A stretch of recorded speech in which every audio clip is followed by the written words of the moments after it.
गीता अध्याय 15 के श्लोक 16-17 में 3 प्रभु बताए हैं। ये 3 प्रभु कौन हैं? किस प्रभु की शरण में जाने के पश्चात जन्म और मरण समाप्त हो सकता है? 3 प्रभुओं में सबसे उत्तम परमात्मा कौन है? कैसा है? उसका क्या नाम है? इन सभी गूढ़ रहस्यों को जानने के लिए अवश्य सुनिए जगत गुरु तत्वदर्शी संत रामपाल जी महाराज के अमृत वचन।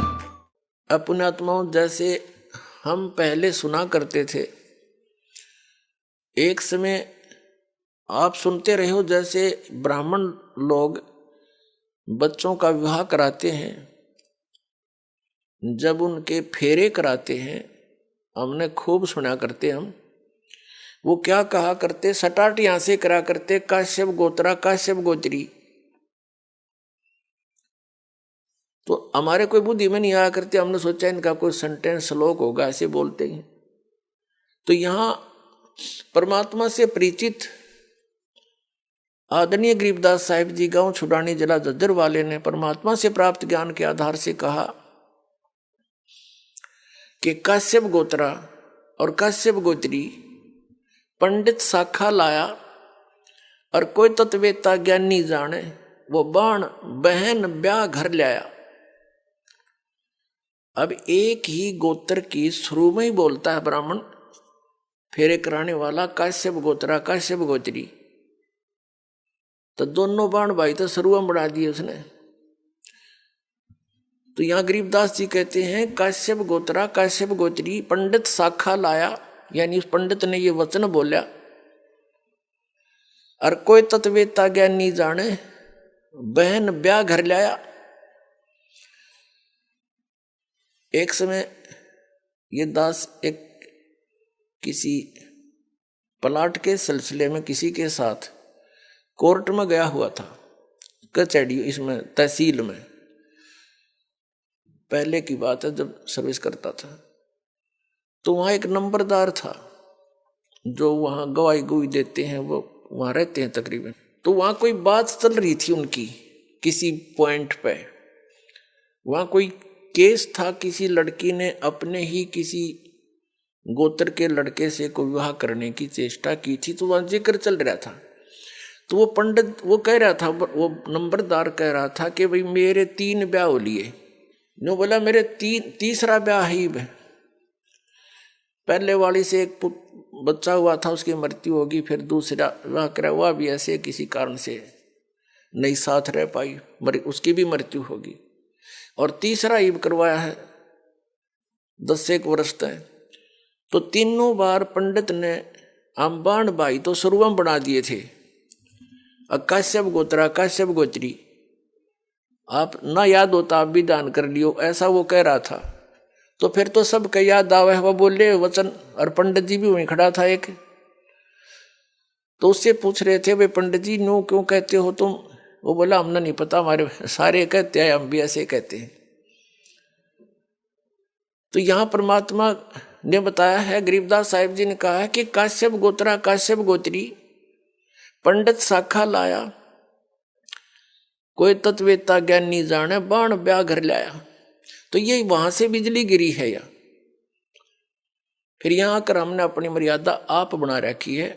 उस सतलोक की नजर में, उसकी दृष्टिकोण से अगर यहां देखें तो ये ऐसा स्थान है जैसे पहले भारतवर्ष के अंदर कोई निकम्मे व्यक्ति और निकम्मी औरतें बिल्कुल बाज नहीं आया करती, गलत काम करते हैं, चोरी थे, ठगी थे, जारी थे और किसी अन्य कारणों से, तो उनको सजा दी जाती थी। इंडोमान निकोबार नाम का एक द्वीप है समुद्र के बीच में, उसको काला पानी कहा करते थे। उस काले पानी में छोड़ आया करते उनको कि ये यहाँ रहेंगे तो और समाज ने बर्बाद खराब करेंगे, तो औरतों को भी और उन व्यक्तियों को भी जो घने निकम्मे टाइप के थे, उस इंडोमान निकोबार नाम के द्वीप में छोड़ कर आया करते थे। तो वहाँ फिर वापस आने का विकल्प नहीं, उनके पास कोई साधन नहीं था। तो वहाँ जैसे भी उन्होंने रहना था, कोई किसी ने कुटो छेतो, कोई किसी की इज्जत लूटो, कोई किसी का खसोट लाओ, ठाडे का राज। तो वहां फिर इस प्रकार से हजारों सैकड़ों की संख्या में व्यक्ति वहां रहने लगे। तो उन्होंने अब ऐसे जैसे तैसे अपना संतानें उत्पन्न करनी शुरू कर ली। धीरे धीरे अब वहां एक देश का रूप धारण हो गया। तो ये जो स्थान आप रह रहे हो, 21 ब्रह्मांड, ये सतलोक से हम काले पानी भेज रखे हैं। यहां हमने आप पे फिर अपनी व्यवस्था बना रखी है, मर्यादाएं बनाई जीने के लिए, नाते गोत बनाए यहाँ पर रहने के लिए। तो परमात्मा हमें याद दिलाना चाहते हैं कि तुम इस गलत स्थान पर रह रहे हो, ये स्थान रहने का कौन है। अब प्रसंग उसी पर आते हैं। अब इस काल भगवान ने फिर अपनी सृष्टि अलग से रचना की। कैसे रची इसने? परमात्मा से प्राप्त उन 5 तत्वों से और 3 गुणों से अन्य रचना की। सबसे पहले इसने 3 पुत्रों की उत्पत्ति की। दुर्गा को अपनी पत्नी रूप में बनाकर इस काल भगवान यानी सरपुरुष को अब काल भगवान कहने लगे, क्योंकि काल प्रभु ब्रह्म भी इसी को कहते हैं, सरपुरुष भी इसे कहते हैं। पुण्यात्माओं, जितने भी अपने सदग्रंथ हैं उनको अब आसानी से समझा जा सकता है सृष्टि रचना की जानकारी के उपरांत। सृष्टि रचना इन सभी सदग्रंथों के समझने की एक मास्टर की है। ये सृष्टि रचना एक मास्टर की है सब सदग्रंथों के समझने की। ये प्रथम बार सुनने वाले को ऐसे लगेगी जैसे दंत कथा सी, लेकिन ये सच्चाई से परिपूर्ण है। अब आपको 3 पुरुषों की जानकारी हुई। एक सरपुरुष जो अंडे से बना, मान ले के कबीर परमात्मा के वचन से। एक अक्षर पुरुष जो अचिंत के वचन से उत्पन्न हुआ था। और वो तीसरा जो सबका मालिक, वो परम अक्षर पुरुष है जिसको सत्य पुरुष भी कहते हैं। तो अपने सदग्रंथ इसका संकेत बहुत दे रहे हैं, लेकिन हम समझ नहीं सके क्योंकि हमारे पास ये मास्टर की नहीं थी या मुख्य चाबी नहीं थी। सृष्टि रचना का हमें ज्ञान नहीं था। सृष्टि रचना का ज्ञान रचने वाला ही दे सकता है। तो उस परम अक्षर ब्रह्म सतपुरुष कबीर जी ने आकर के हमें यह सृष्टि रचना का ज्ञान दिया, और उस ज्ञान को दास अब आपके रूबरू कर रहा है, आपके समक्ष पेश कर रहा है और सभी सदग्रंथों से प्रमाणित कर रहा है। श्रीमद् भगवत गीता। अब थोड़ा सा आपको इन तीनों पुत्रों की उत्पत्ति बता करके फिर सदग्रंथों का रेफरेंस देंगे, आसानी तो समझ में आओगा। तो सबसे पहले इस सृष्टि रचना के अंदर और इस सारे अध्यात्म ज्ञान को समझने के लिए आप जी को एक चित्र दिखाते हैं जो आसानी तो समझ में आओगा। देखिएगा, ये एक ब्रह्मांड है, ये एक ब्रह्मांड का चित्र है। ये ऐसा समझो, ये एक ब्रह्मांड है। ये सारा कुछ, ये जो बाउंड्री नजर आ रही है आपको, ये एक ब्रह्मांड है। इसकी इलिप्टिकल शेप है, अंडे जैसी। इसको अंड भी कहते हैं, इसी को ब्रह्मांड भी कहते हैं। इसमें देखिएगा नीचे के ये 7 लोक, ये वितल, महातल, तलातल, पाताल, रसातल, सूतल, अतल आदि, और ये पृथ्वी हम जिस पर रहते हैं, और ये ब्रह्मा जी का लोक, ये शिव जी का लोक, ये विष्णु जी का लोक। इस एक ब्रह्मांड के अंदर सामग्री है। या एक ये इंद्र का लोक, ये स्वर्ग और नरक इकट्ठा ही है, ये स्वर्ग लोक कहलाता है। ये मानसरोवर, यहाँ भी एक मानसरोवर इस काल ने अलग से बना रखा है। ये धर्मराय का लोक जो धर्मराज है, जो सबका लेखा जोखा करता है। और फिर ये आ जाता है ब्रह्मलोक। ये एक ब्रह्मलोक है, इसी ब्रह्मांड के अंदर ब्रह्मलोक कहलाता है सारा। ये अक्षेत्रिक ब्रह्मलोक कहलाता है। इसमें क्या है, यहाँ बहुत बड़ा वन है, जंगल है, बाग बगीचे हैं, और ये इंद्र का, इसने काल ने इस ब्रह्मलोक के अंदर नकली रचना कर रखी है। एक महाइंद्र का द्वीप, एक नकली सतलोक, उस ऊपर के लोकों की नकल करवा रखी है। अलखलोक, नकली अगमलोक और नकली अक यानी अनामी लोक। ये इस स्थान को फिर इसने बंद कर रखा अलग से। ये बहुत बड़ा क्षेत्र है, चित्र में छोटा दिखा। इससे बाहर यहाँ दुर्गा का एक द्वीप है, ये यहाँ अलग लोक है इसका, यहाँ से ये सबका संचालन करती है। इससे ऊपर ये स्थान है जो ये गुप्त है। ये स्थान जो है इस ब्रह्मांड के अंदर ये गुप्त स्थान बना रखा है इसने ब्रह्मलोक में। और यहां पर इसने 3 स्थान बना रखे हैं के संयोग से जो पुत्र उत्पन्न होता है वो सतोगुण युक्त हो जाता है, उसका नाम विष्णु रख देते हैं और ऐसी ही शकल का बन जाता है। तीसरा ये तमोगुण प्रधान क्षेत्र है, इसमें ये स्वयं शिव रूप में रहता है। इसको महाशिव कहने लगे बगैर ज्ञान से। महाशिव रूप में रहता है, दुर्गा को पार्वती रूप में रखता है और इन दोनों के संयोग से जो पुत्र उत्पन्न होता है वो तमोगुण युक्त हो जाता है।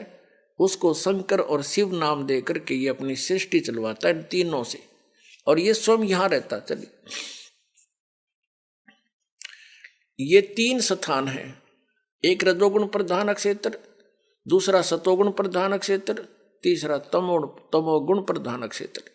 यहाँ ये दुर्गा को ऊपर ले लेता है, इनकी उत्पत्ति करके दुर्गा को वापस भेज देता है। इन तीनों बच्चों को यहाँ नीचे भेज देता है, कोमा में रखती है ये, और फिर इनको अलग अलग स्थानों पर छोड़ देती है। इनकी राजधानियां बना करके इनको अलग अलग स्थान पर इनका विवाह करके तीनों का, और अपने ब्रह्मांड का संचालन करवाता है। अब रजोगुण प्रधान क्षेत्र कैसा होता है, तमोगुण प्रधान क्षेत्र कैसा होता है, और सतोगुण प्रधान कैसा होता है। जैसे एक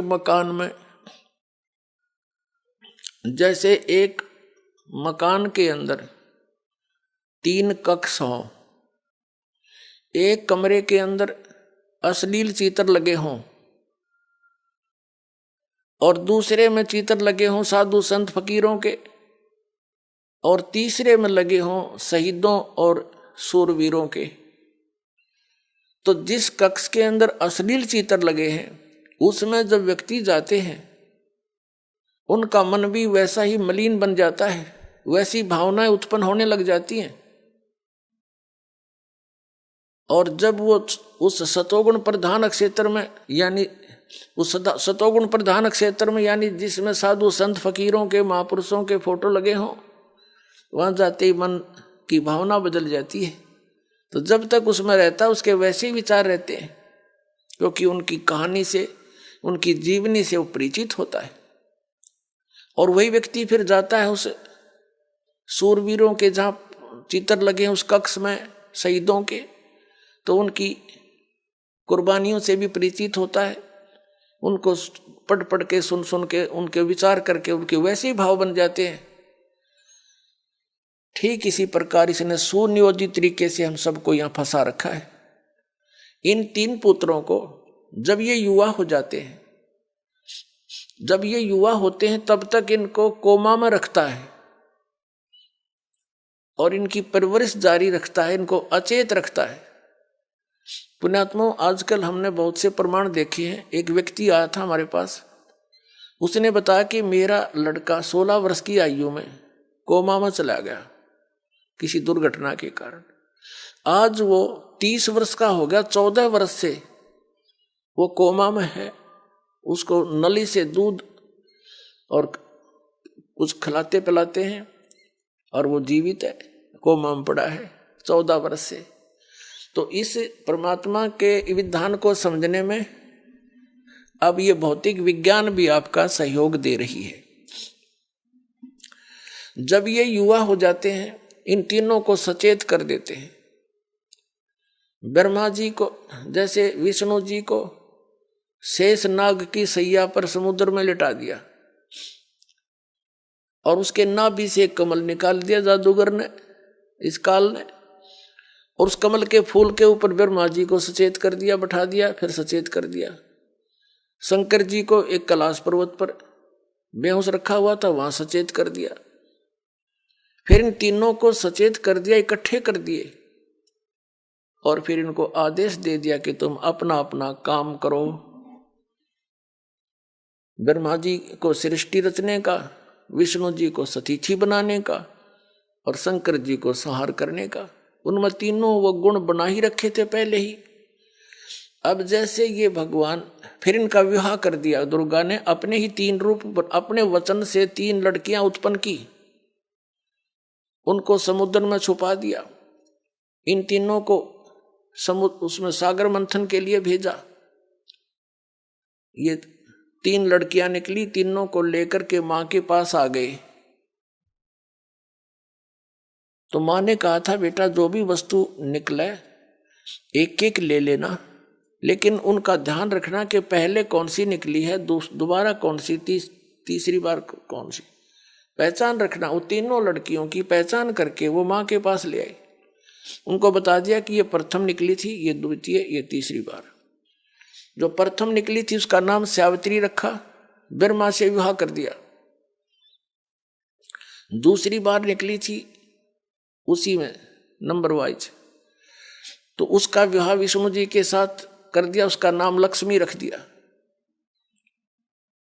और तीसरी जो निकली थी उसका नाम उमा रखा, और भगवान शिव से विवाह कर दिया।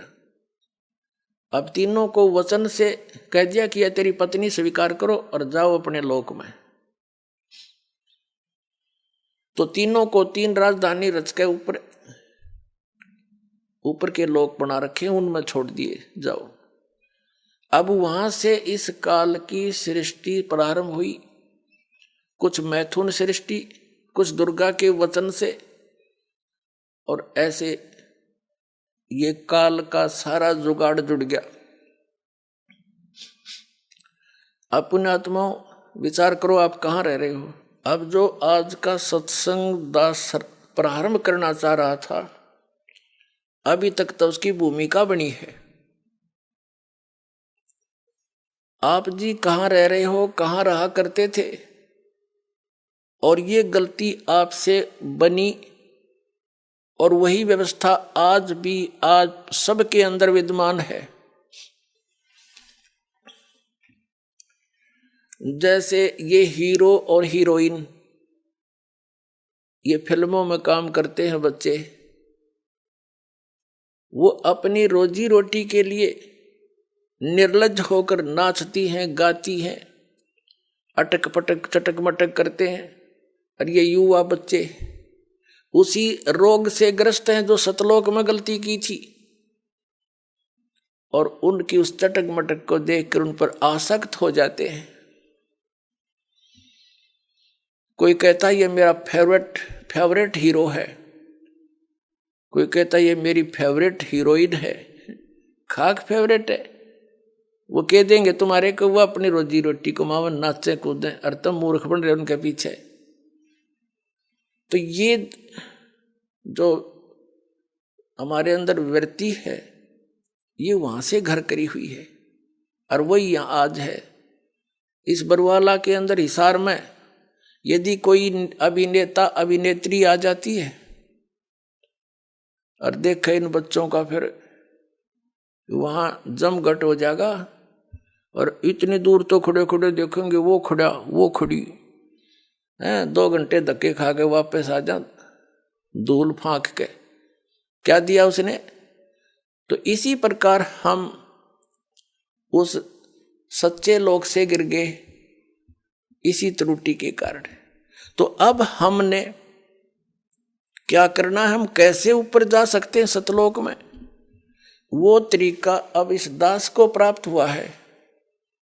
परमात्मा ने स्पेशल भेज रखा है इस दास को आपके उद्धार के लिए, उस स्थान पर जहां आप आए हो, जहां से वहां पहुंचाने के लिए।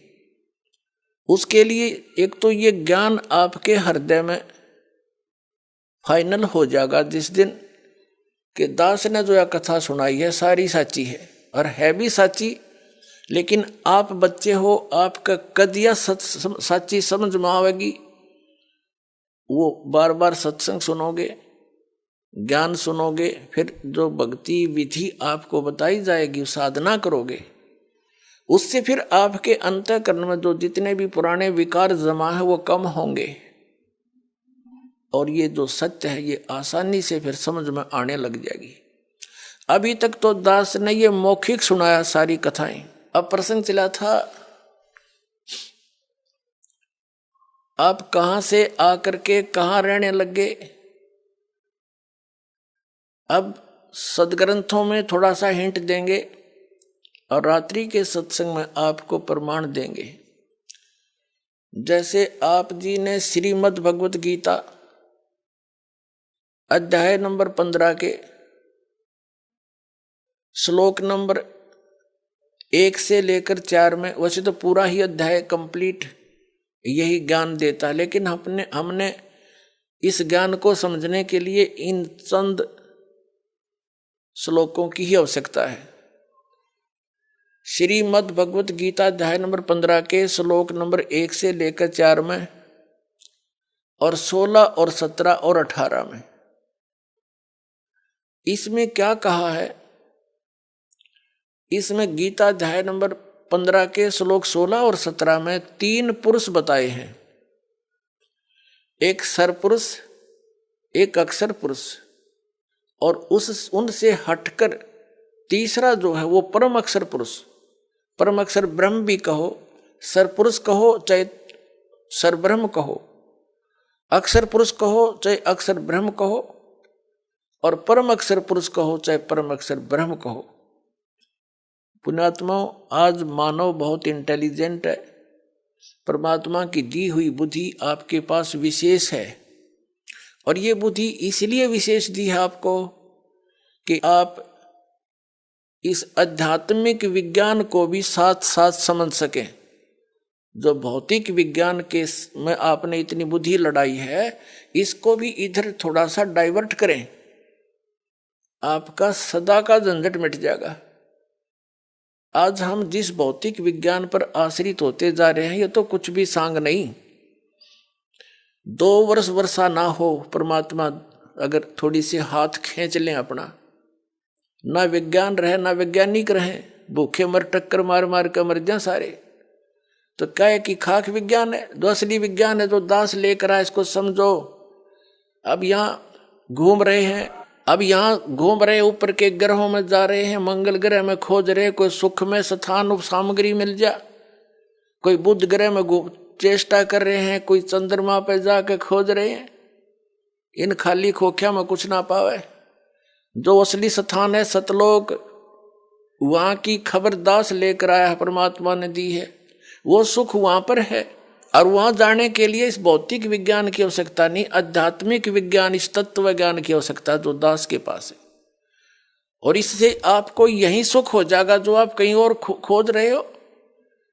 यही आपकी पृथ्वी पर इतना भरपूर सामान दे देगा, सामग्री दे देगा, परम अक्षर ब्रह्म, आपने कितने जाने की जरूरत ना पड़े, सारे सुख दे देगा, सदा बाहर कर दे, फिर से बाहर ला दे परमात्मा 1 मिनट में, सब चीज आपको उपलब्ध करवा दे। पता नहीं वो क्या कर दे आपके लिए जब आप इस पर आश्रित हो जाओगे। हमने इस ज्ञान को समझने के लिए इस अध्यात्म ज्ञान की आवश्यकता है। जैसे श्रीमद् भगवत गीता अध्याय नंबर 4 के श्लोक नंबर 32 में ये गीता ज्ञानदाता कह रहा कि अर्जुन, जो तूने अभी गीता अध्याय नंबर 4 के श्लोक नंबर 25 से 30 तक जो साधना साधक कर रहे हैं उनकी जानकारी प्राप्त की, और सभी अपनी अपनी साधनाओं को पापनाशक जानते हैं।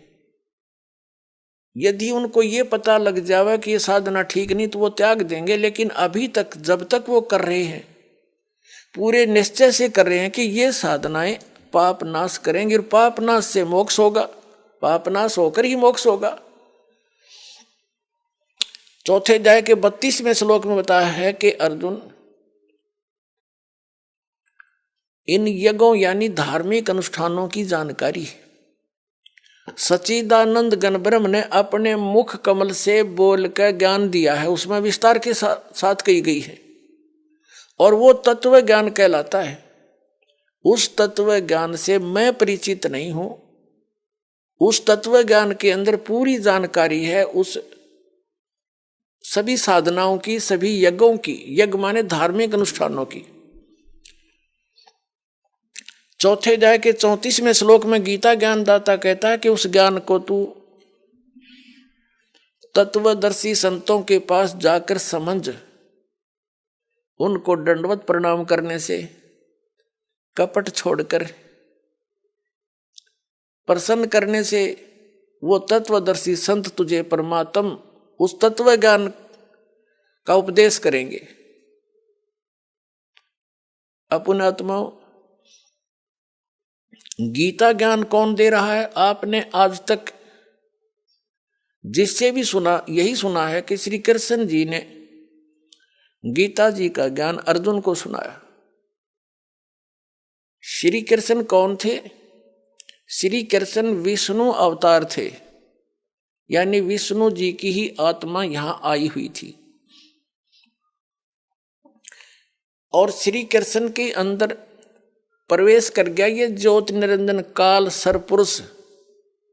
इसने प्रतिज्ञा कर रखी है, इसने प्रतिज्ञा कर ली थी दुर्गा के सामने कि मैं कसम खाता हूं, मैं अपने वास्तविक रूप में किसी के समक्ष नहीं आऊंगा, मैं अपनी योग माया से छुपा रहूंगा। और दुर्गा से कहा था कि जब दुर्गा चिंतित हुई थी, दुर्गा जी, कि मैं अकेली औरत कैसे संभालूंगी सारे ब्रह्मांडों को, तब उसने कहा था तू केवल निमित्त होगी, गुप्त रूप से सब कार्य मैं ही किया करूंगा। तो इसने श्री कृष्ण जी में प्रवेश करके इस काल ने, ब्रह्म ने, ये ब्रह्म भी कहलाता, सरपुरुष भी कहलाता है, सर ब्रह्म भी कहलाता, ज्योत निरंजन भी कहलाता है। इसने श्री कृष्ण में प्रवेश करके सरपुरुष ने, ये 21 ब्रह्मांड के स्वामी ने यो गीता जी का ज्ञान बोला था।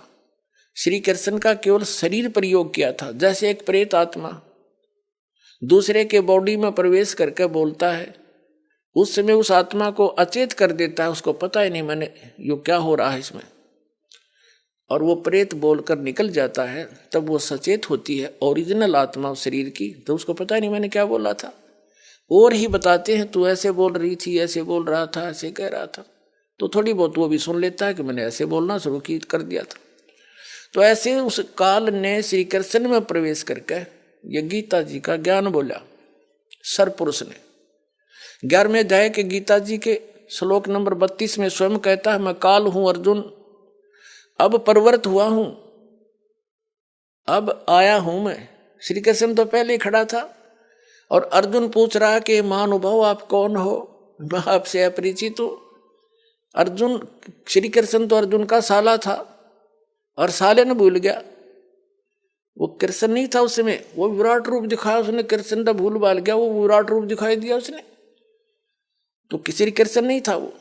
श्री कृष्ण जी के अंदर वो काल बोला था, उसने जुल्म करवाना था। श्री कृष्ण नहीं चाहता था ये युद्ध हो, क्योंकि वो पहले ही नाटक मना कर दिया था कि मैं युद्ध भी नहीं करूंगा और मैं हथियार भी नहीं उठाऊंगा, एक तरफ मेरी सेना होगी, एक तरफ मैं होऊंगा। वो ये चाह थे, वो यही सोच रहा था, भगवान कृष्ण ने यही सोचा था कि ये और नहीं तो पांडव मान जाएंगे इस बात पे, जब एक तरफ ये मुझे तो लेंगे ही लेंगे क्योंकि मैं इनका रिश्तेदार हूं, एक तरफ सेना लगा दी। तो वो ये सोचा चाह रहे थे कि अर्जुन युद्ध ये मना कर दे पांडव, हमने युद्ध करते फिर हमारी तार है, जब सेना भी नहीं हमारे पास। लेकिन वो फिर भी नहीं माने। कहने का भाव ये है कि भगवान श्री कृष्ण जी महाभारत का युद्ध करवाना नहीं चाहते थे, तो जब अर्जुन मना करे था, श्री कृष्ण उसी समय कह देते कि चल भाई ठीक है, छोड़ चलेंगे वापस। उसी समय युग काल प्रवेश कर गया कि अब बात बिगड़ेगी, कृष्ण जी तो कह देगा ठीक है भाई मन ना लड़े चल, मैं तो पहले मना करूं था। तो उस समय युग काल आ गया, और इस ये जब तक प्रवेश रहा तब तक प्रवेश रहा जब तक यू सारा नाश ना हो लिया महाभारत का, फिर निकल गया इसके अंदर से, श्री कृष्ण के अंदर से। फिर श्री कृष्ण जी से बाद में अर्जुन पूछ रहा है, इसमें महाभारत के अंदर एक प्रकरण आता है। अर्जुन कहता है बाद में जब राजगद्दी प्राप्त हो ली तब कहता भगवान एक बार सत्संग करके जाना, आप द्वारका जाने वाले हो, और वही ज्ञान सुनाना जो युद्ध के दौरान सुनाया था गीता वाला। उस समय श्री कृष्ण कहता मुझे याद नहीं मैंने क्या कहा था। इससे सिद्ध है कि श्री कृष्ण ने बोला ही नहीं था वो। तो हम प्रसंग पर आते हैं कि ये गीता का ज्ञान ये ब्रह्म बोल रहा है, और ये कह रहा है कि उस तत्व ज्ञान को जिसमें पूर्ण मोक्ष मार्ग है और वो गॉड गिवन है, सच्चिदानंद घन ब्रह्म का बोला हुआ है, उस ज्ञान को तत्वदर्शी संत जानते हैं। उनसे पूछ, मैं नहीं जानता। यहां गीता जी के अध्याय नंबर 4 के श्लोक नंबर 32 में अनुवादकर्ताओं ने थोड़ी सी त्रुटि कर दी, क्योंकि जहां इनकी बुद्धि काम करना बंद कर गई, इन्होंने अनर्थ कर दिए अर्थों के। यहां ब्रह्मणे शब्द है, ब्रह्मणे मुखे मूल पाठ में, तो इन अनुवादकर्ताओं ने ब्रह्मणे मुखे का अर्थ कर दिया वेद की वाणी। और यही अनुवादकर्ता गीता अध्याय नंबर 17 के श्लोक नंबर 23 में ब्रह्मणे का अर्थ करते हैं सच्चिदानंद घन ब्रह्म। वहां बुद्धि सही काम करेगी, वहां इनका अड़ी नहीं कोई अडांस। उसमें लिखा 17वें अध्याय के 23वें श्लोक में कि ओम तत् सत इति निर्देश ब्रह्मण तिर्विद समर्थ ब्राह्मणा तेन वेदा च यगा च विहिता पुरा। उसका अर्थ क्या बनता है कि उस ब्रह्मण माने सच्चिदानंद घन ब्रह्म के पाने का। ये ओम तत्सत, ओम तो सीधा सरपुरुष का, और तत् है ये अक्षर पुरुष का, और सत है ये परम अक्षर पुरुष का। इन तीनों मंत्रों की मजदूरी करनी है। ये हमारे साधना के इंस्ट्रूमेंट हैं। जैसे हमने जल निकालना है, पृथ्वी में जल है तो उस जल की हमारा पूज्य तो जल है, और इंस्ट्रूमेंट हमारे जो उसके औजार कौन से हैं, बोकी और पाइप। ये तो 2 अक्षर का मंत्र है सतनाम, जिसमें एक ओम है एक तत् है। और जब पाइप पहुंचगी जल तक तो इनका काम पूरा हुआ। फिर इसके ऊपर हैंडपंप लगाना पड़ेगा। जब वो जल मिलेगा तो सारनाम जो है वो सत, जिसमें इस पर सत नाम से बोला गया है ओम तत् सत में, ये 3 मंत्र हैं। ओम और तत् ये गुप्त है, तत् सांकेतिक है। ये दास बता सकता है इस ब्रह्मांड में, और कोई अधिकारी नहीं इस नाम के देने का। ये दोनों का मिलकर सतनाम हो गया 2 अक्षर का। ये दोनों मिलकर 2 अक्षर का सतनाम हो गया, जो समझ लो बोकी, श्वास उश्वास की बोकी लगानी है। और फिर सत है, ये सार शब्द की तरफ संकेत है, वो मंत्र न्यारा है, ये दास देगा। वो समझ लो हैंडपंप का ऊपर की मशीन। अकेले सतनाम से मोक्ष नहीं, और सतनाम के बिना सार नाम की कीमत नहीं, वो काम नहीं कर सकता। जैसे बोकी लगाकर पाइप जल तक पहुंचा दी तो फिर हैंडपंप लगाया जाता है, वो सार नाम समझ लो, सार शब्द। उस हैंडपंप को भी चलाना पड़ता है, तब वो वांछित वस्तु मिलती है। तो हमने सतलोक जाना है, परम अक्षर ब्रह्म की प्राप्ति करनी है, उस स्थान पर जाना है जहां जाकर फिर वापस कभी नहीं आते। उसके लिए 3 मंत्र के जाप का विशेष योगदान है। तो गीता अध्याय नंबर 15 के श्लोक नंबर 23 में इसमें बताया कि ओम तत्सत इति निर्देश है ब्रह्मण तिर्विद समर्थ है। वो सच्चिदानंद घन ब्रह्म का, उसके पाने का जो 3 मंत्र का जाप, इस 3 मंत्र के साधना का, जाप का, सिमरण का निर्देश है। निर्देश मीन डायरेक्शन, फाइनल फैसला, नथिंग एल्स। इसके अतिरिक्त और कोई मंत्र नहीं। निर्देश का ये सीधा अर्थ होता। तो कहने का भाव यह है कि वहां इन्होंने उस ब्रह्मण्य का अर्थ सच्चिदानंद घन ब्रह्म कर दिया, सही कर दिया। और वही ब्रह्मण्य अर्थ है चौथे अध्याय के 32वें श्लोक में। या इनकी बुद्धि फिसल गई कि इनको ज्ञान नहीं था, और जिस कारण से इन्होंने अर्थों के अनर्थ कर दिए, कथाएं घुमा दी। जैसे गीता अध्याय नंबर 7 के श्लोक नंबर 18 में अनुत्तम शब्द है, अनुत्तमम यानी कति घटिया, उसका अति उत्तम बढ़ा दिया इन्होंने। बताओ, चौथी कक्षा के बच्चे ने पूछ ले, उत्तम माने श्रेष्ठ, अनुत्तम माने अश्रेष्ठ। अरे इन्होंने उस अनुत्तम का सर्वश्रेष्ठ कर दिया। व्याकरण बदलन लाग गए बिना ज्ञान के, अनर्थ कर दिए। गीता अध्याय नंबर 18 के श्लोक नंबर 66 में वरद शब्द है, वरद माने जाना होता है, इन्होंने आना कर दिया। बिना ज्ञान के निड़ंगे अड़या करें। गुरु बिन काहु न पाया ज्ञान, जो थोथा बुस छड़े मूड किसाना। गुरु बिन वेद पढ़े जो प्राणी, समझे सार रहे अज्ञानी। तो आज तक ये सब अज्ञानी थे, क्योंकि इनको गुरु नहीं मिले, सतगुरु नहीं मिले। सतगुरु या तो स्वयं परमात्मा आए थे, सतगुरु का रोल किया था, वो तो भगवान भी थे, वो तो ऑल इन वन है, ऑल राउंड है। उसके बाद वो सतगुरु थे जिनको भगवान सीधे मिले और सचखंड सतलोक लेकर गए, वापस छोड़ा, उनके प्रत्यक्ष गवाह। और वो उनके पास कंप्लीट स्पिरिचुअल नॉलेज था और कंप्लीट साधना थी, परिपूर्ण साधना थी, ये मंत्र थे। या तो वो सतगुरु थे। उनमें कौन कौन है? आदरणीय धर्मदास साहिब जी, आदरणीय मलुकदास साहिब जी, आदरणीय नानक साहिब जी जो सिख धर्म के प्रवर्तक माने जाते हैं, आदरणीय दादू साहिब जी, आदरणीय गरीबदास साहिब गांव छुड़ानी जिला दद्दर हरियाणा वाले, आदरणीय घीसा दास साहिब जी गांव खेखड़ा जिला मेरठ उत्तर प्रदेश वाले। इन महापुरुषों की जानकारी तो दास को है कि ये सतगुरु थे, लेकिन उस समय इनको निर्देश दे दिया था परमात्मा ने, सख्त हिदायत दे दी थी कि इस तत्व ज्ञान को और इस सार शब्द और सार नाम को, इस सतनाम को अभी डिस्क्लोज ना करना, नहीं तो इन काल के भेजे दूतों के ये यथार्थ ज्ञान और यथार्थ मंत्र हाथ लग जाता। जैसे राधा स्वामी पंथ है, इसी से निकला हुआ पंथ है, जय गुरुदेव पंथ।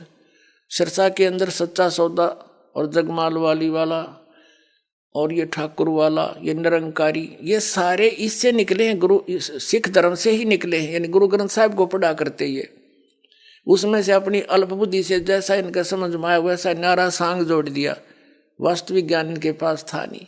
और राधा स्वामी पंथ का प्रवर्तक श्री शिवदयाल जी, वो गलत साधना करके पांचों नाम काल के जाप करके भूत बन गया, अपनी शिष्या बुक्की में प्रवेश करके हुक्का पीवा रोटी खावा के वहां पर पहुंच गया सतलोक वो। तो ये बात बिगड़ती। अब इस पूरे ग्रुप को पता नहीं वो सतनाम कौन सा, सब सतनाम के गुण गावे, पूरा सिख समाज भी सतनाम सतनाम करता है, उन सतनाम का नहीं पता 2 अक्षर का कौन सा सतनाम वो। और नानक साहिब जी उसी का जाप करते थे, क्योंकि उनको परमात्मा मिले थे, आकर के सचखंड लेकर गए थे, उनको पूरा कंप्लीट कोर्स दिया था कि आप इसका जाप कीजिए, पर अभी बताना नहीं किसी को। उस नाम का जाप समुद्र की साखी, जन्म साखी नामक एक पवित्र पुस्तक है, सिख धर्म की, बहुत मान्य है। जैसे हम कबीर पंथियों के लिए कबीर सागर मान्य है, उसमें क्या है, परमेश्वर कबीर जी बोला करते थे, जो वार्ता उनकी हुई, जो घटनाएं धर्मदास जी ने देखी, वो धर्मदास जी लिखा करते थे, उनके परम शिष्य और साथ रहते थे। ऐसे ही बाला और मर्दाना श्री नानक साहिब जी के, नानक देव साहिब जी के परम शिष्य थे, वो उनके साथ रहते थे। और जो भी घटनाएं घटी बाला जी ने लिखी, आंखों देखी, तो उसमें उसको जन्म साखी बोलते हैं। जन्म साखी में एक समुद्र की साखी है, समुद्र की साखी में एक प्रकरण आता है कि बाला और मर्दाना ने श्री नानक देव साहिब जी से श्रीलंका देखने की प्रार्थना की, इच्छा व्यक्त की। उन्होंने कहा आंखें बंद करो। आंखें बंद करके खोली तो समुद्र के किनारे खड़े हो गए और कहा समुद्र के ऊपर मेरे साथ आप चलो, जैसे थल पर चलते हैं। हम दोनों मर्दाना और बाला नानक जी के गुरु जी के पीछे पीछे चल पड़े। उन्होंने ये कहा कि तुम वाहिगुरु वाहिगुरु जाप करते रहना। तो हम वाहिगुरु कर रहे थे। नानक साहिब जी कुछ देर के बाद उन्होंने उच्चारण शुरू कर दिया, ओम सोहम का जाप कर रहे थे। ये 2 अक्षर का मंत्र है। तो मर्दाना ने भी सोचा मैं भी यही जाप कर लूं। तो मर्दाना डूबने लग गया, वो भी वही जाप करने लग गया नानक जी वाला। जब नानक साहिब जी ने देखा कि ये मर्दाना डूब रहा है तो उन्होंने कहा कि मर्दाना तू वही जाप कर, ये मंत्र मत जाप कर, गुरु की नकल नहीं करते, आज्ञा का पालन करो। अब वहां झटका भी दे दिया और सार्वजनिक भी कर दिया, आगे के लिए बैन भी लगा दिया कि खबरदार देश का जाप किया था। क्यों? जब स्वयं जाप कर रहे हैं उनको क्यों मना किया? आदेश था परमपिता का कि यदि अब ये डिस्क्लोज हो गया तो पिछली पीढ़ी जो अब शुरू हो गया ये परमात्मा का यथार्थ पंथ ज्ञान, यहाँ फिर हम बिनता नहीं बता पाएंगे। ये काल के प्रेरित भेजे हुए पुण्यात्मा थे जितने संत बने हुए हैं, लेकिन फंस गए ये काल के। इनको भ्रमित कर दिया, मिसगाइड कर दिया, गलत साधना करवा दी। ये थे पुनकर्मी प्राणी और आखिरी सांस तक ये स्वस्थ रहे और सारी झूठ बोला करते, गलत साधना करते और करवाते थे। तो पूर्व जन्म के संस्कार थे उनके, तब तक तो वो ठीक रहे, फिर भूत बन गए और ये पाप लाद दिए न्यारे जो परमात्मा के बच्चों को मिसगाइड करने का। तो कहने का भाव ये है कि उन महापुरुषों को ये मंत्र दे दिए थे और बता दिया था तुम जाप करो, कल्याण कराओ। अभी डिस्क्लोज ना करो, लिख दो अपनी एफिडेविट में। सभी महापुरुषों ने अपनी अपनी अमरवाणियों में लिखा हुआ है, लेकिन सिख समाज के अंदर एक विशेष प्रेरणा दी दाता ने।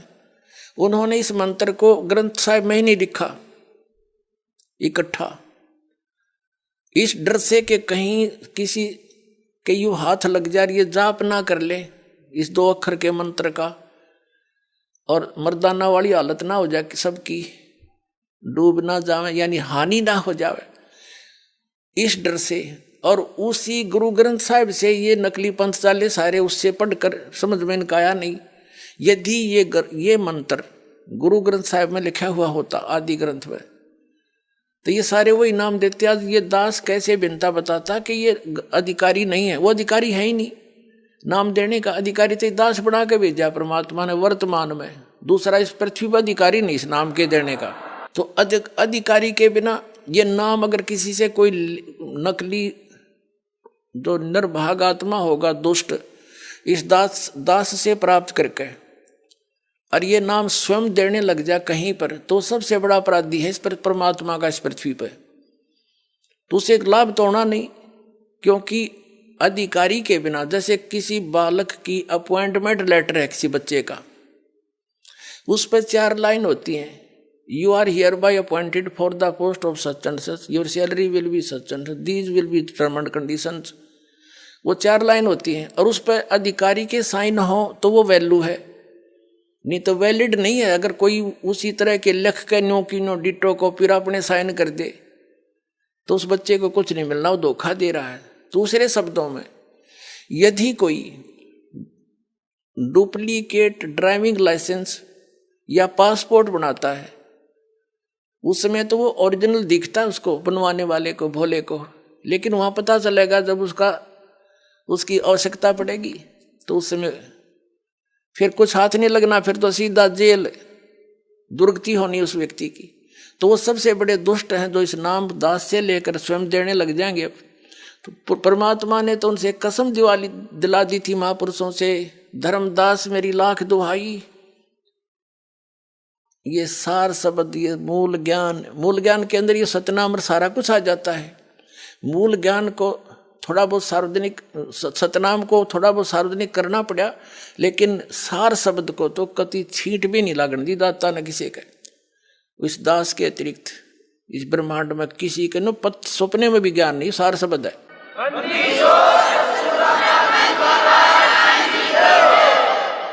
तो कहने का भाव ये है कि ये अभी कहते हैं गुरु बिन काहू न पाया ज्ञान, जो थोथा भूस चढ़े मूड किसाना, गुरु बिन वेद पढ़े जो प्राणी, समझो अनुसार रहे अज्ञानी। तो इन महापुरुषों को छोड़कर जिनको परमात्मा सीधे मिले थे वो तो सतगुरु थे, और सतगुरु नहीं थे इस पृथ्वी पर, इस दास के अतिरिक्त वर्तमान में नहीं है। अब दया करी है दाता ने, वो कंप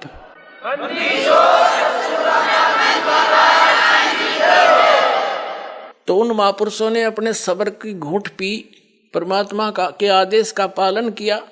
ऋग्वेद मंडल नंबर 9 सूक्त नंबर 86 मंत्र 26 और 27 में, ऋग्वेद मंडल नंबर 9 सूक्त 82 के मंत्र 1, 2, 3 में, ऋग्वेद मंडल नंबर 9 सूक्त 20 मंत्र 1 में, ऋग्वेद मंडल नंबर 9 सूक्त 94 के मंत्र 1 में, ऋग्वेद मंडल नंबर 9 सूक्त 95 के मंत्र 2 में, ऋग्वेद मंडल नंबर 9 सूक्त 96 के मंत्र 16 से 20 में और अनेक स्थानों पे यह स्पष्ट प्रमाण है कि वो परमात्मा सतलोक में रहता है। और सतलोक के भी तीसरे पृष्ठ पे, तीसरे भाग में, वह 3 डिवीजन है, 3 विभाग है सतलोक के, 3 हिस्सों में है। तो सबसे ऊपर के स्थान पर रहता है, वहां से चलकर आता है। वहां पर एक बहुत बड़े सिंहासन पर विराजमान है, राजा के समान, सिर पर मुकुट है, छत्र है, और वहां से गति करके आता है, चल कर आता है सशरीर। और यहाँ पर अच्छी आत्माओं को, जो दृढ़ भक्त होते हैं, उनको मिलता है और ये यथार्थ ज्ञान बताता है। और वो इस पृथ्वी के ऊपर कवियों जैसा आचरण करता है। वो होता तो है भगवान, लेकिन कवियों में से भी एक प्रसिद्ध कवि की भी उपाधि प्राप्त करता है। तो हु इज गॉड? परमेश्वर, वो कबीर इज गॉड, जिसने ये लीलाएं की है। तो सतलोक से चलकर आता है, दृढ़ भक्तों को मिले। उन दृढ़ भक्तों में से आपको बता कि ये महापुरुष जो उनके सीधे संपर्क में आए वो सतगुरु थे, और उनको सख्त हिदायत दे दी थी कि अभी इसको डिस्क्लोज ना करना। तो पुण्यात्माओं, आज ये नाम और यही ज्ञान यदि इन दूसरे पंथों वालों के पास होता, अधिकारी तो ये थे नहीं, और भोली आत्माओं को ये फिर भी ये नाम जाप करते हुए भी नरक में जाते और यही काल के जाल में रह जाते। तो वही पुण्यात्माएं जो भगवान को चाह रही थी, 600 वर्ष पहले परमात्मा आए थे स्वयं, और एक लीला की थी, प्रत्येक युग में करते हैं। सतलोक से चलकर आते हैं, शिशु रूप धारण करते हैं, कमल के फूल पर सरोवर में आकर के विराजमान होते हैं। वहां से उनको निसंतान दंपति उठा ले जाते हैं। फिर वहाँ परवरिश उनके घर होने से उसी माहौल में, उसी कुल के माने जाते हैं, और कंवारी गायों से उनके दूध की परवरिश, दूध पान होता है, कंवारी गायों से उनकी परवरिश की लीला होती है। ये ऋग्वेद मंडल नंबर 9 सूक्त 1 मंत्र 8 और 9 में स्पष्ट किया है कि परमात्मा 3 स्थिति में सभी का धारण पोषण करता है। एक स्थिति में सतलोक में रहते हैं, उनका करोड़ सूर्य मिला दे, करोड़ चंद्रमा, ऐसे एक रोमकूप की शोभा है, प्रकाश है। और अन्य रूप हल्का तेज पुंज का हल्का रूप बना करके एक साधु महात्मा के रूप में आते हैं। जब चाहे किसी महापुरुष को कहीं प्रकट होकर मिल जाते हैं, और एक रूप में वो एक प्रत्येक युग में शिशु रूप धारण करके वो ऐसी लीला करते हैं, धीरे धीरे बड़े होते हैं। तो बचपन में उनके परवरिश की लीला कुंवारी गायों से होती है। और वो कबीर साहब की 600 वर्ष पहले उनकी जीवनी में लिखा है कि उस परमेश्वर ने 25 दिन के हो गए थे, कुछ खाया पिया नहीं, मुंह बोले मात पिता नीरू नीमा, जो जल से कमल के फूल से उठा कर लेकर गए थे। वो चिंतित हुई, फिर परमात्मा ने दया बख्शी, उनको प्रेरणा दी, क्योंकि वो पहले शिवजी भगवान के उपासक थे। फिर उनको जबरदस्ती मुसलमान बना दिया गया था। तो भगवान शिव को याद कर रहे थे, फिर भी मुसलमान होते हुए भी हृदय से शिव को नहीं भूल पाए थे। तो कबीर परमेश्वर की प्रेरणा से शिव जी आए शिवलोक से साधु रूप बना के। फिर परमात्मा कबीर जी ने नवजात शिशु के रूप में उनकी गोदी में, शिव जी की गोदी में आकर के उन्हें गोदी में लिया। तब कहा कि इनको कहो कुंवारी गाय लावे, उस पर आप आशीर्वाद देना, तब मैं दूध पीऊंगा। ऐसा ही किया गया। तब कबीर साहब की लीला कुंवारी गायों के दूध से हुई थी। यही ऋग्वेद मंडल नंबर 9 सूक्त नंबर 1 मंत्र 9 में स्पष्ट किया है कि वो परमात्मा जब शिशु रूप धारण करके आता है, उसके परवरिश की लीला कुंवारी गायों से होती है। थोड़ी सी झलक देता हूं। अपने आत्माओं, हमने अध्यात्म ज्ञान समझना है। आप विद्यार्थी हैं, दास टीचर है। एक रोजगार रोजी रोटी के लिए हम अपने बच्चों को 16, 17, 20 वर्ष तक फ्री कर देते हैं कि तुम पढ़ो, शिक्षा ग्रहण करो। फिर उनको क्या मिलता है? 2 टूक मिलते हैं, और वो भी मृत्यु हो जाए तो वो सारा कुछ करा भी रह गया। और अब आपको क्या मिलेगा? आपको कहते हैं यहाँ का किया हुआ आपको सतलोक में सुख मिलेगा, जो आप यहाँ साधना पढ़ाई करोगे। तो इसके लिए आप जी ने कुछ समय देना पड़ेगा भगवान के लिए, और समय वो देगा जिसके आप पक्की समझ में आ जाएगी। जैसे हमने अपने बच्चों को 16-20 वर्ष दे दिए, ये पक्की जचगी हमारा कि ये पढ़ेगा तो कुछ प्राप्त करेगा, तो नो डाउट एक रूटीन सा बन गया फिर सबका।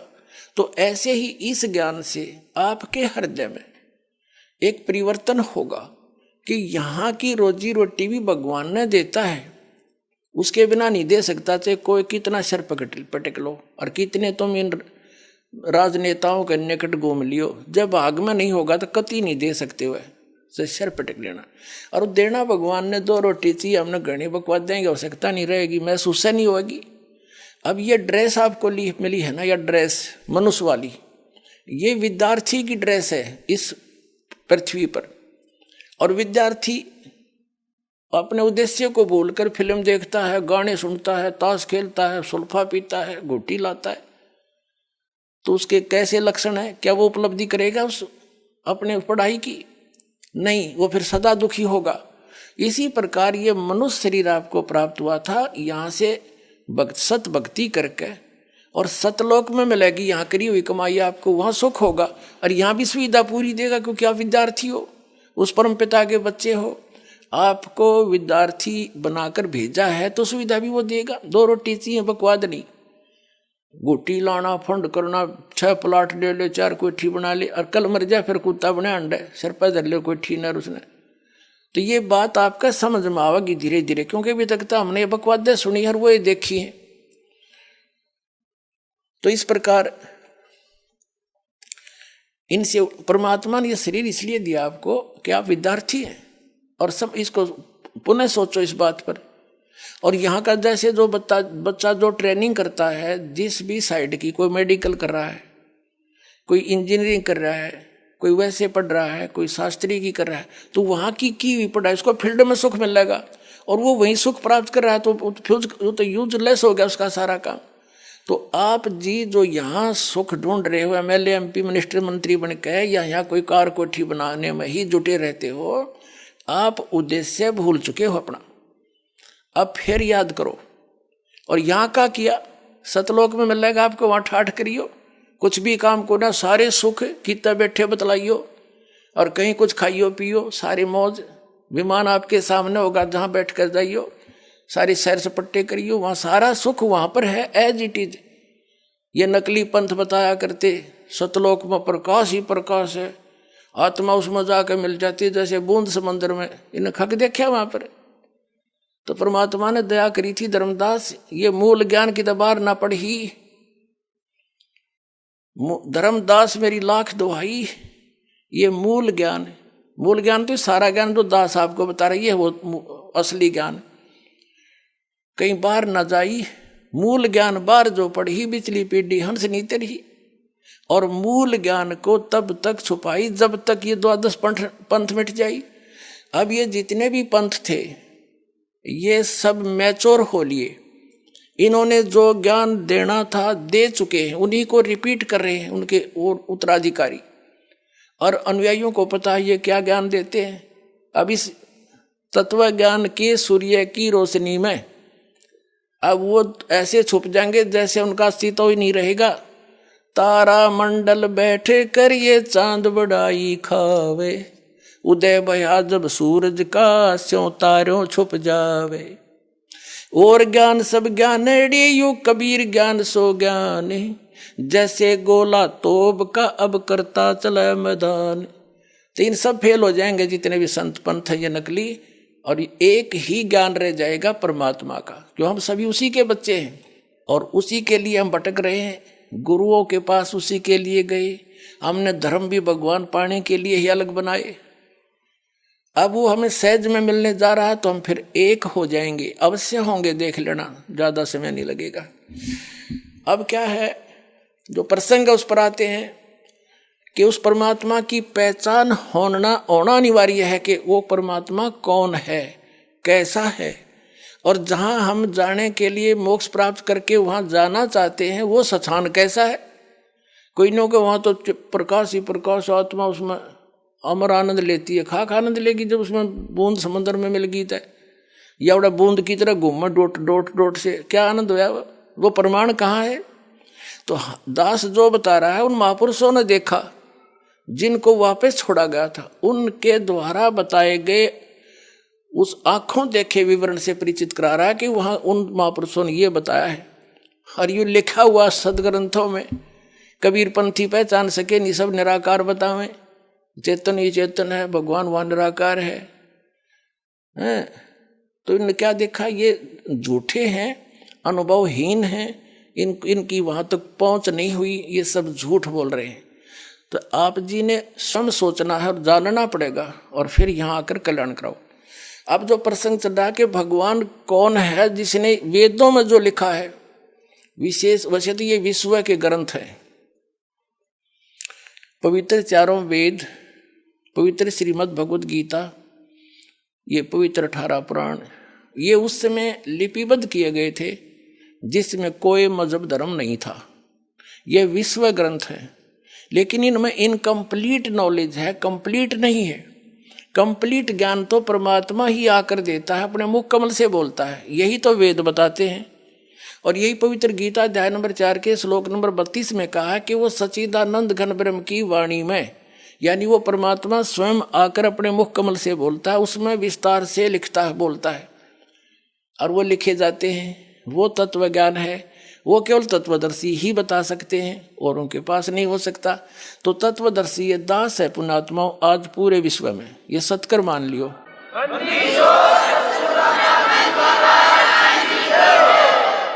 तो ये हो गया ज्ञान। वो ज्ञान कौन सा है, फिर उसमें भगवान कैसा है, क्या लीला करता है, वेद बताते हैं।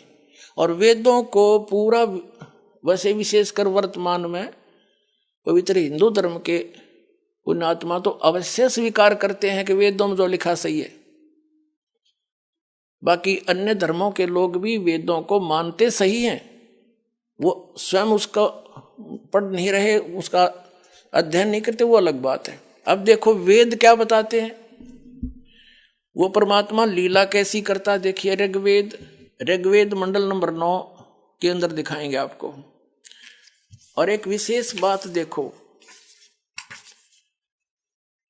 एक विशेषता और देखो कमाल मालिक का, ये जितने भी आर्य समाज के आचार्य हैं या महर्षि दानंद जो आर्य समाज प्रवर्तक कहा जाता है, वो खुद तो मानते हैं परमात्मा निराकार है, वहाँ पर परमात्मा कहीं एक स्थान पर भी नहीं रहता। इनकी अपनी धारणा, अपना अनुभव है जो वेदों के विपरीत है, और वो वेदों को सही भी मानते हैं कि वेदों में जो लिखा वो फाइनल है, सही है, और वेदों का अनुवाद भी स्वयं कर रहे हैं।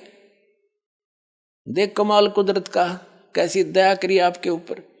यदि इन वेदों का अनुवाद ये रामपाल दास करता तो ये टांग अड़ा देते यार ये समाज के आचार्य कि रामपाल के जाने संस्कृत ने झूठ बोला है, इसी दया बख्शी दाता ने इन इंजीनियरों द्वारा ही करवा दिया अनुवाद, इनका पता भी कोई ना, मैंने लिख के दिया। परमात्मा ने कहा कि चोर चुरावे तू बड़ा और गाड्डे पानी में, वो गाड्डे हुआ ऊपर आवे ना, सच्चाई छनी ना, सच्चाई को दबाया नहीं जा सकता, मिटाया नहीं जा सकता, कुछ दिन दबाया जा सकता, 13 दिन दबा दी इन्होंने। अब देखो वो आर्य समाज के लोग जो परमात्मा को निराकार मानते हैं और एक देशीय नहीं मानते और वेदों को सत्य मानते हैं। अब वेद क्या प्रमाण देते हैं, देखो ध्यान सुने, पढ़ो, अपने आंखों से पढ़े। अब इसके हम आपको प्रथम मंडल के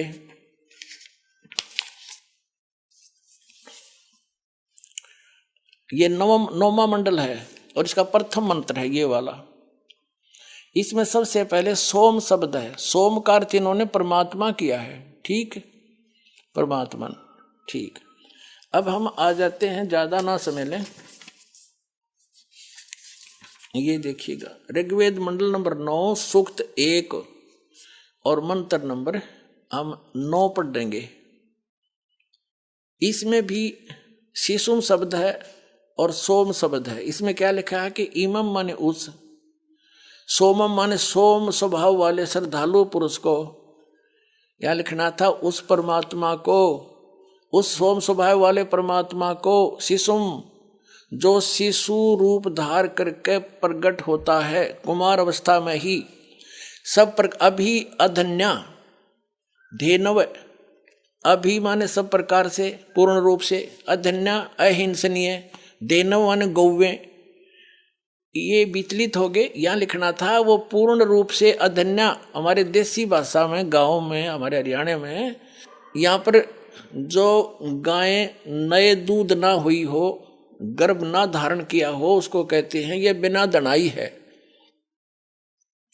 अधन्या, बिना धनाई, एक लोकल लैंग्वेज अपनी लैंग्वेज में हमारे, और वही क्योंकि हमारे सबकी भाषा के अंदर किसी ना किसी भाषा का कोई शब्द अवश्य मेल खाता है। तो अधन्या, अधन्या माने बिना दनाई, यानी जो सांड ने टच ना करी हो। अब यह अधन्या का अर्थ होता है बिल्कुल अछूत, छुई भी ना हो। तो अब देखो फिर से ऋग्वेद मंडल नंबर 9 सूक्त नंबर 1 मंत्र 9 को हम पढ़ रहे हैं। इसमें देनवम, देनव, शिशुम, सोम, उस सोम माने अमर पुरुष को, ये समझना है, उस अमर पुरुष को जो शिशुम यानी जो शिशु रूप धारण करके प्रकट होता है, उसकी बाल्यावस्था, कुमार अवस्था यानी बाल्यावस्था में सब प्रकार से अहिंसनीय है, अभी अधन्या यानी पूर्ण रूप से बिना धनाई, यानी जिसको बैल ने टच ना किया हो, धेनव माने गौवों से, गौवें तृप्त करती हैं। अब इनके अनुवाद का सिर पैर है किते, उस सोम स्वभाव वाले पुरुष को कुमार अवस्था में सब प्रकार से अहिंसनीय गौवें तृप्त करती है। इसका अर्थ है कि वो परमात्मा जब शिशु रूप धारण करके प्रकट होता है और लीला करता है, धीरे धीरे बड़ा होता है, बचपन से ही बड़े बड़े विद्वानों के छक्के छुड़ा देता है। वो उस तत्व ज्ञान को सुनाने के लिए ही आता है। उस गीता अध्याय नंबर 4 के श्लोक नंबर 32 में जिसके विषय में कहा है कि उस सचिदानंद घन ब्रह्मण मुखे, सचिदानंद घन ब्रह्म के मुख से उच्चारित वाणी में वो कंप्लीट स्पिरिचुअल नॉलेज होता है, उसको तत्वदर्शी संतों के पास जाकर समझ।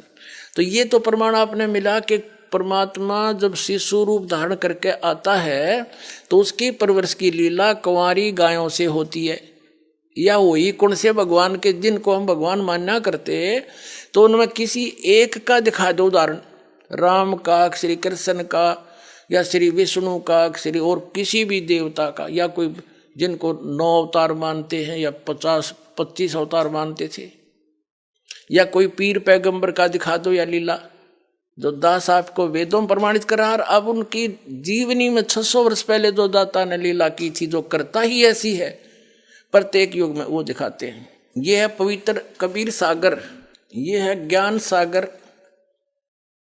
ज्ञान सागर नामक अध्याय है कबीर सागर में, ज्ञान सागर नामक। इसके 74 पृष्ठ पे क्या लिखा है, ये क्या है कि सुन जुल्हा मन भयो आनंदा, जिमी चकोर पायो निश्चिंदा, यानी परमात्मा को बालक रूप में वो जुलाहा नीरू प्राप्त करके बड़ा खुश हुआ। और ले सुत चले हर्ष मन कीना, तासो पुनः असबोल ही दीना।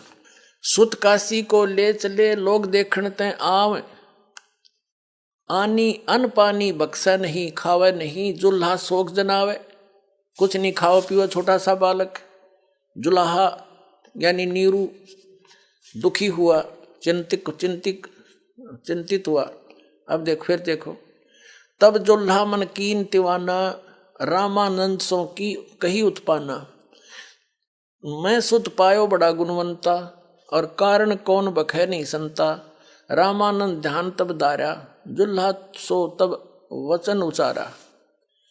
पूर्व जन्म ते ब्राह्मण जाति, हरि सेवा की नी बली बाती। कुछ तब सेवा हर की चूका, ताते भयो जुल्हो का रूपा।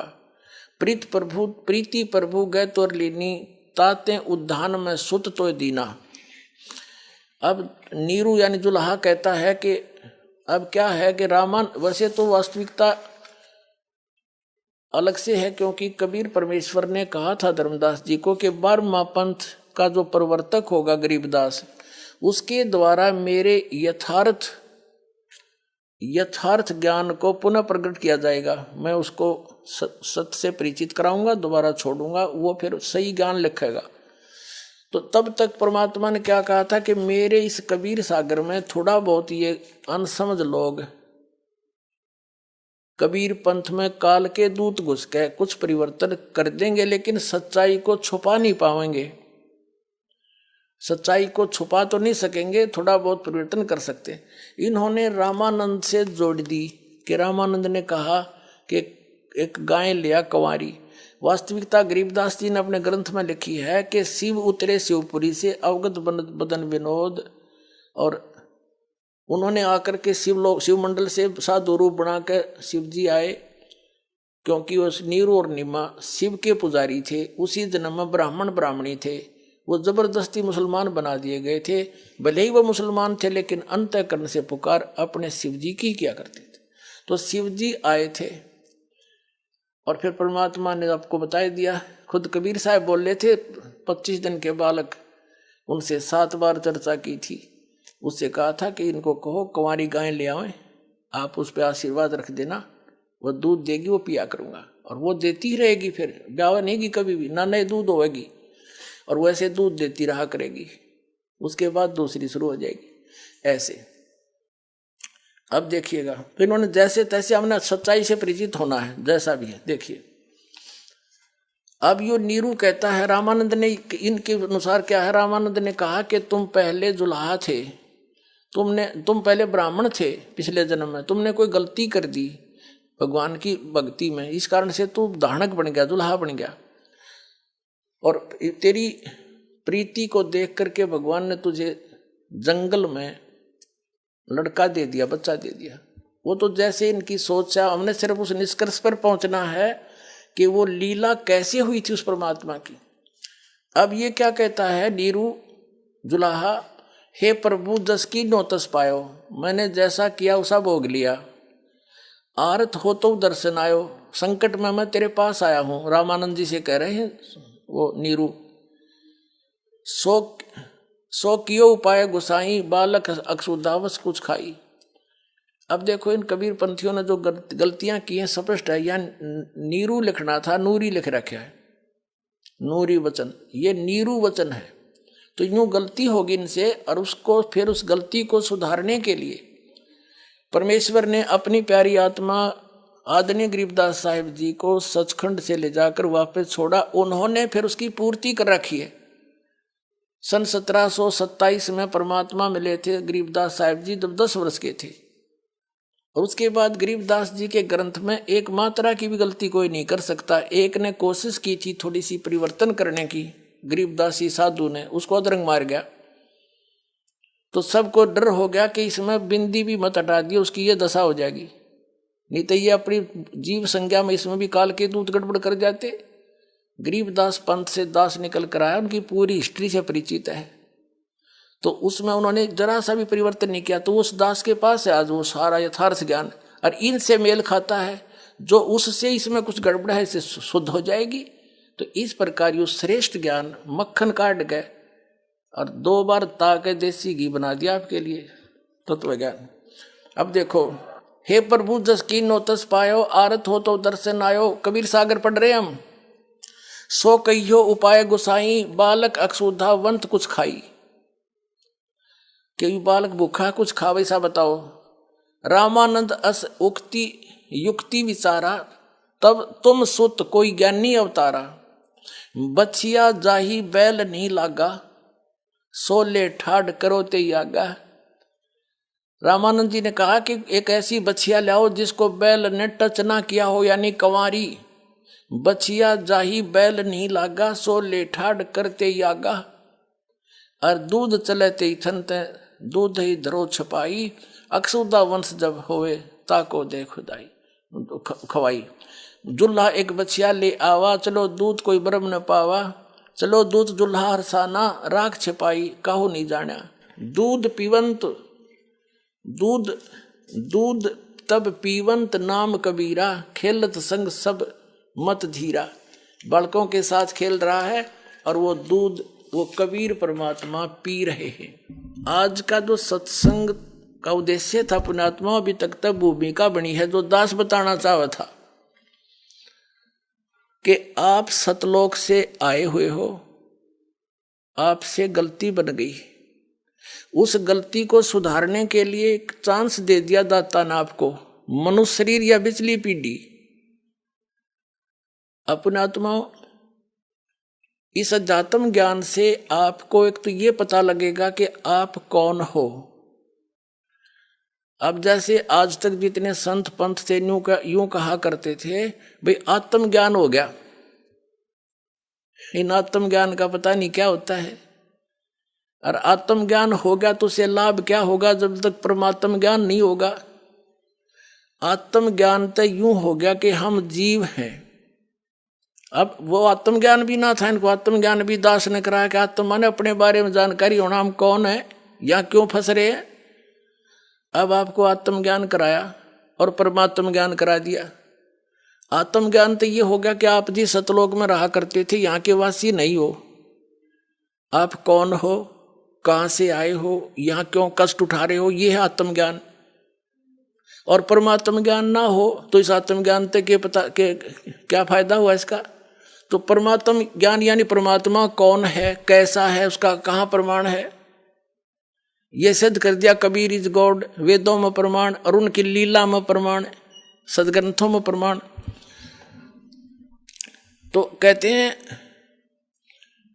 कूप की छाया कूप के माही, ऐसा आत्मज्ञान ना जैसे कुएं की छां, और कुएं तक सीमित है, उसका बाहर कोई बेनिफिट नहीं। तो कहते आत्मज्ञान तो तुम्हारा ऐसा है, कूप की छाया कूप के माही, ऐसा आत्मज्ञान ना। और मोक्ष प्राणी लहत नहीं जब तक परमात्म नहीं जाना। तो आपको आत्मज्ञान भी सही हो गया। उन्हें आत्मज्ञान नहीं पता था कौन हो तुम, कोई जीव ब्रह्म है, कोई आत्मा से मिल जाए तो बूंद समंदर में कहाँ मिल जाती है, कख नहीं पता, साधना क्या है। और परमात्म ज्ञान, who is God, Kabir is God, और वो मिला कैसे, वो 3 मंत्र का जाप आपको बता दिया। तो ये आत्म और परमात्म दोनों ज्ञान करा दिए। बोलो सतगुरुदेव।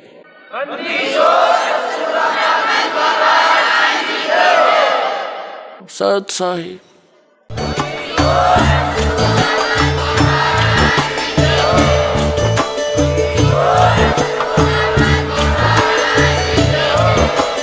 आप सुन रहे थे जगत गुरु तत्वदर्शी संत रामपाल जी महाराज जी के मंगल प्रवचन। अधिक जानकारी के लिए विजिट कीजिए हमारी वेबसाइट www.jagatgururampalji.org। संत रामपाल जी महाराज जी के शुभ आशीर्वाद से पूरे विश्व भर में 500 से भी ज्यादा नाम दीक्षा केंद्र हैं, जिन पर संत रामपाल जी महाराज जी द्वारा ऑनलाइन निशुल्क नाम दीक्षा दी जा रही है। अपने नजदीकी नाम दीक्षा केंद्र का पता करने के लिए संपर्क करें 8222880541।